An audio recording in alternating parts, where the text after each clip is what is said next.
Oh my gosh. Ladies and gentlemen, welcome back to the channel. Today we are taking on a staple in Lexington, Kentucky, and that is Veterans Park. I have heard that it is very wooded and technical, which I'm excited for because it should bring me right back home to Michigan. So make sure you grab a beverage, hang out, stay for a while, and let's go toss some plastic. And we've made it to hole 1 of Veterans Park on this crisp 33-degree morning. We're starting off with a 254-foot tunnel shot, dead straight with the left finish. We are gonna go with the hex because our arm is not warmed up. I'm excited to get this round started. Get around the turn. All right, that's a pretty good start. I'll take that. For the 2, hole 2, 342 feet, dead straight with all the room in the world to work with out to the right. It does show that there's 2 pin locations. I'm not sure if the baskets are in both all the time or if they switch them. So for now, we are gonna play to the short and investigate the long. We are gonna go with our champion Orc. Oh, that tee pad has got like ice on it. Oh my goodness. Oh, we skipped a mile. Holy crap. All right, let's go figure out where we are. I was a bit worried about all this frost causing the Orc to get a big skip up in the air, and it did, but it's not terrible. We have about 35 feet, slightly uphill for the 2. Oh, not great. I can't see a thing right now. For the par. Hole 3, 246 feet. This is a very tricky one. It's way downhill. You can go with a dead straight tunnel shot or a slight ante shot, but if you hyzer out at any point, you are going to end up in the river. Very tricky hole. We are gonna go with our Envy. Hold it, hold the ante. Oh, I think we almost went in. I think that was really close to going in. Let's go. That was the closest run we've had in a long time. I don't know how we hit this gap without at least hitting the basket. So I have something to admit, guys. This happened in Frankfurt, not Lexington. They are close to each other, but they are 2 very different places. I met up with Michael, very awesome guy, and I found myself listening to bluegrass while disking. And let me tell you guys something. It ain't bad. It ain't bad. I'm gonna come out and say it ain't bad. I had a good time. I really enjoyed myself. So, hey, next time you're out, maybe throw on some bluegrass, or maybe it's only good in the back hills of Kentucky. I'm not sure, but either way, shout out to Michael. I had a good time listening to some bluegrass. Hole 4, 219 feet, dead straight with a right finish, slightly uphill. This 100% suits a little flex sidearm shot, but I'm afraid if I go for that, I will block the camera view. This was one thing I was worried about when I played here. All of these tee pads are very congested. Hopefully they open up as we keep playing, but I'm gonna try to force over my Envy, but I might just hit that first tree right off the tee pad. Get up there. All right, way deep, very long putt, but I'm happy with that. We're not quite as far away as I thought, but it is still a tricky little ante putt, probably about 20 feet for the 2. Really nice start. Let's keep this going. Hole 5, this is another very unique one. It's only 167 feet, but it is way up there to the right. Very hard shot. We are gonna go with our Waka Waka. Oh, we caught a tree. I'm not sure how far away we're gonna be, but I was really hoping for a nice run at that one. Luckily, with the hole only being 167 feet, as long as you hit that first gap, you should leave yourself a putt. And I don't know how it's possible, but every putt so far, the sun just seems to be burning my eyes out. But we've left ourselves probably 31 feet for the 2, slightly uphill. Nope, not great. Not great at all. Hole 6, 241 feet, another very pinched off tee pad, which is a shame, guys. This is one of the most beautiful holes I've ever seen. You just want to hit that big gap that you can see up there on a slight ante. We are going to go with our Envy. That's not good at all. All right, let's go figure out where we landed. As expected, not a good drive at all. We ended up way up here underneath these bushes. Very tricky putt, probably 70 feet downhill. Oh. All right, we'll take it. Very tricky lie. For the 3. What is this? I'm going to call it a brain fruit, and are they edible? Because Craig ate one about 3 hours ago, and since then he's only been able to walk sideways. I'm not sure what's up with that, but if anyone has some info, please let me know, and maybe we can help Craig out. Hole 7, 293 feet, wide open, dead straight. To the right is the dog park, so if your disc goes over that fence, well, it could get munched on, you know what I mean? We are gonna go with the hex, and I do like how this course beats you up in the woods a little bit, and then it brings you back out to the open for a hole or two. Very good design.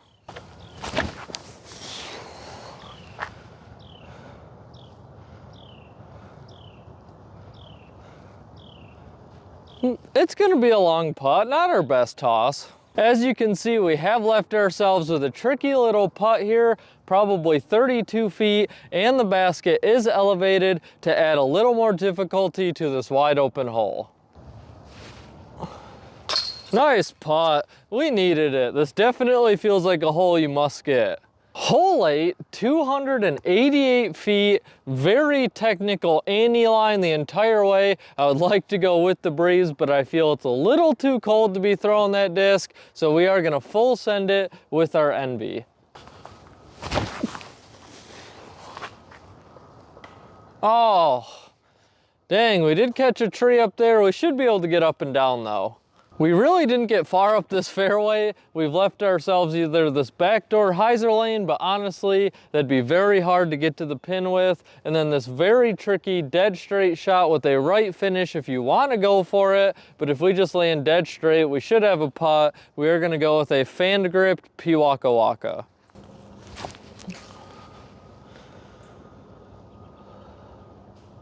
All right, that should be perfect. Update, not perfect by any stretch. We somehow got behind all of these trees and little bushes here. This is a very makeable putt. Big ante, but it's probably only about 16 feet. Nice putt. Hole 9, it's only 153 feet, definitely an ace run, quite a bit uphill, and for the first time on Tossing Plastic, we are gonna go with the Zephyr. Another disc in the Super Class series, just like the Jaguar. A big shout out to Scott for giving this thing to me. Definitely one of the most exciting discs I've ever received, and if we get an ace with it, I'm absolutely gonna lose my mind. Oh, perfect line. I think we're actually touching the pole. It just never had the height. The only rule with the Zephyr is once you throw the Zephyr off the tee, you have to finish the hole with the Zephyr. Hole 9 break, and do any of you guys have that one friend that just beats you every time that you go out to play? Well, today you're in luck because I'm going to give you a little bit of unorthodox advice. And now, as a disclaimer, I would never try any of these tactics at a tournament or with randoms, unless you are really fast. Right from the beginning of the round, you have to start with your mental tactics. So, wherever he places his bag on the bench, that is exactly where you need to sit. Oh, sorry, bro, I didn't even see it. I'll get that for you. Oh, there you go, my bad. Tip number 2 is a classic, and that is the pocket air horn. So if he starts to get a little ahead of you in the round, just slide that pup into your pocket, and right as he's about to tee off, just hit it with a couple taps. Man, I thought this was gonna be a close game. You're not even putting up a fight today. What was that? What do you mean a train? We're out here in the woods. Do I at least get to... Nope, you sure don't. That's a stroke. And tip number 3, if you see his disc in the fairway before he does and he's not looking at you, just give it a little slide. Nothing too major, just kind of slide it into an uncomfortable lie, maybe right behind a tree or something. Hey man, did you find my disc yet? Nope, I haven't seen it. I'll keep looking over here. So take all of that great wisdom that I just shared with you guys and get out there and beat that friend that just seems to always get the better of you. And guys, make sure you win because you probably just burn that relationship to the ground. Good luck. Hole 10, 356 feet. It is basically dead straight. We have to throw up and over this hill. I cannot see the basket from the tee pad either. And guys, let me tell you something. Getting here is a hike. Follow the sign, and once you feel like you've walked way too far, add another 40 seconds and bam, you'll find it. We are gonna go with our 4-claw undertaker and kind of start getting a feel for this thing.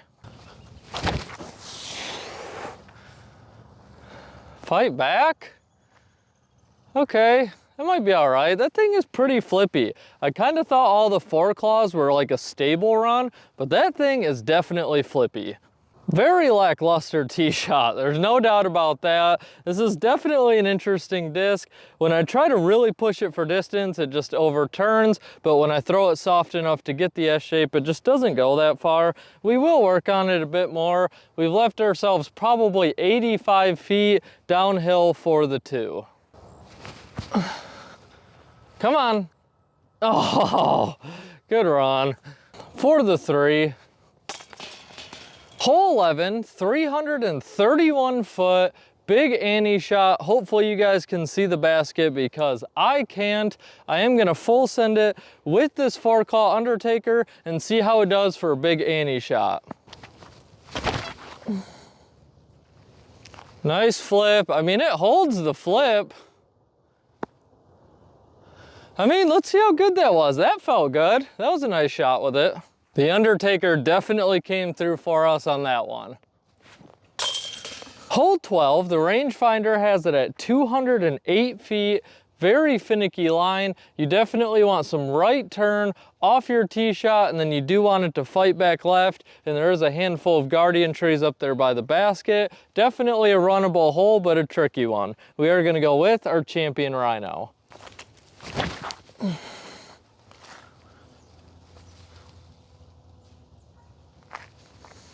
I hope I didn't block the tracer and I have no idea where that went. Let's go find out. Good, not a great drive. We've left ourselves probably a 32-foot straddle putt for the 2. Oh, it counts. You don't need chains. 2 very important questions for you guys, and I have asked these in the past, but we do have a lot new faces here at Tossing Plastic, are the videos getting too long? They are getting longer because a lot of you wanted a little more explanation, so it has increased the time in the videos. And also, is a course like Veterans too congested? It makes filming very tricky. I have to throw very awkwardly. I usually have to try to stay to one side or the other side of the tee pad. I absolutely do not mind doing it, but for your viewing experience, is a course like this too congested? Please let me know, thank you. Hole 13, 360 feet. It's basically dead straight. All I see is just a wall of trees. I don't really see a fairway. I'm guessing you want to go with a really sharp ante as you get around this corner and then it needs to crash back. That would be my guess, but odds are we're probably gonna hit one of those trees. We are gonna go with our Orc. Nice flip. And yeah, we caught some trees up there. There definitely is a fairway here. You just couldn't quite see it off the tee pad. It's actually a very well-designed hole. Very cool one, and I can also tell you, you do not want to end up on the left side like we are. I'm gonna go with a little turnover sidearm flick shot, because I think that's the only way to give it a run.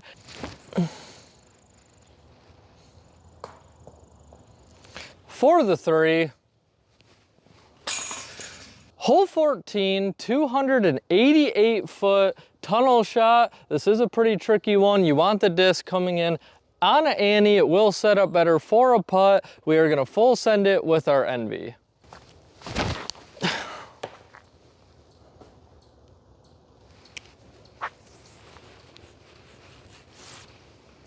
That was pretty good.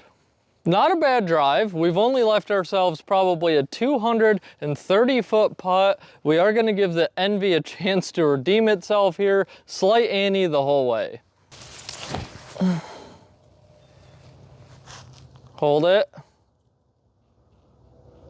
All right, nice shot. Really nice par save. Hole 15, very pretty hole. This kind of reminds me of Ashtamo in Kalamazoo. Great course. The basket's either 400 feet or 561 feet. I'm not sure which pin that the basket's at, but we're just gonna full send it with our champion boss. Oh, hook up. Oh yeah. I think that was as good of a drive as I could have thrown. Let's go see what we got. Okay, so the pin is definitely in the long location, which means we did not want to finish left. I'm pretty sure we landed right by the 400-foot pin because we are exactly 168 feet from the basket. We have to go with this big hyzer shot. Definitely feels like a throw and hope because there's a lot of trees up there. We are going to go with a soft Kia.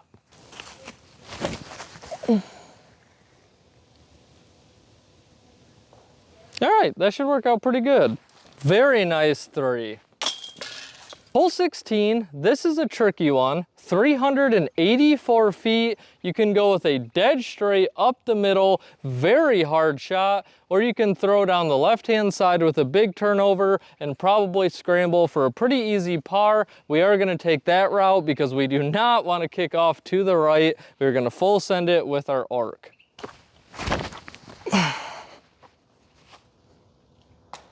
Oof. Not the most exciting tee shot, but as I said, guys, if we hit this left side, we should have a wide open up and down for the par. We have 180 feet. Oh, come on. Oh, what a nice run. I really thought that was gonna hook up in time. For the three. Oh my goodness. Just take a second and really soak in all this beauty behind us. I will say one thing about Kentucky, it is gorgeous, absolutely gorgeous. I don't know if it tops Michigan, but I'll tell you, it is very close. Hole 17, 331-foot hyzer shot. We do have a pretty small gap up there and a huge little bump up in the fairway, so we have to make sure that we get over that. We are going to be sending our PFN Star T-Bird.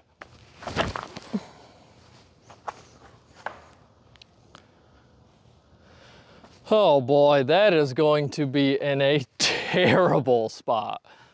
Just as we expected, guys, we are in a terrible spot. We're gonna have to go with some really long sidearm flick shot. We're still about 150 feet away, and we are gonna go with, of course, the Zephyr.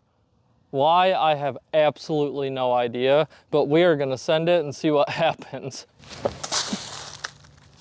Oh my gosh. There is no way we just parked that with the... I couldn't park that shot if I tried 10 times. Oh my goodness. That was one of the best shots I've had in a very long time. Super unexpected. The thing with the Zephyr though, is it's so big and it's so shaped like a trash can that if you throw it even as hard as you can on a big hyzer, it will never flip up and turn over. It's way too big, so it will flip up and it will hold the line, but if you throw it on any bit of an ante, it's just gonna tank immediately to the right. But big shout out to the Zephyr. And rounding off our very busy day here at Veterans Park, we have hole 18, very beautiful hole, 238 feet. We are gonna try to do a little flex sidearm up the hill and hopefully end on a good note.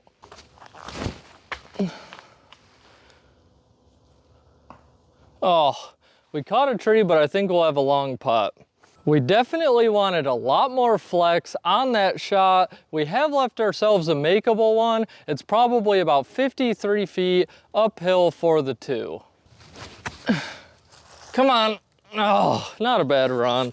And that wraps up Veterans Park in Lexington, Kentucky. And guys, I will be honest, this is one of the best, well-rounded woods golf courses I have played in quite a while. Unlike many woods courses, Veterans Park never feels repetitive, and I think that that is one of the most important factors when designing a woods course, and Veterans Park does a great job of it. Another amazing thing is throughout your round here at Veterans Park, it is going to require you to throw a lot of different shot shapes off the tee. And as I mentioned earlier, the signage here is amazing. Great direction from hole to hole, which you definitely need because some of the holes are pretty far apart, and your tee pads and baskets are in great shape, as well as quite a few benches. This course really kind of has all of the boxes checked. As far as I could tell, there's only 2 downsides to Veterans Park, and one, it is super busy here, guys. I have had a handful of people just come strolling out of the woods right across the fairway. It does make you feel a little on edge, and you always have to make sure that you're paying attention. And 2, there is no indication at which pin location the basket's at. I've seen people resolve this in a few ways with a color wheel, or even drilling little holes in the tee signs and literally just putting a stick at whichever location it is. That would make the ease of play much easier for people coming here for the first time. Overall, I will give Veterans Park the very solid score of 8.5 out of 10. It has definitely lived up to all of the hype that I've heard, and I've really enjoyed my time here. I hope you guys enjoyed today's video. Now it's your turn to go toss some plastic.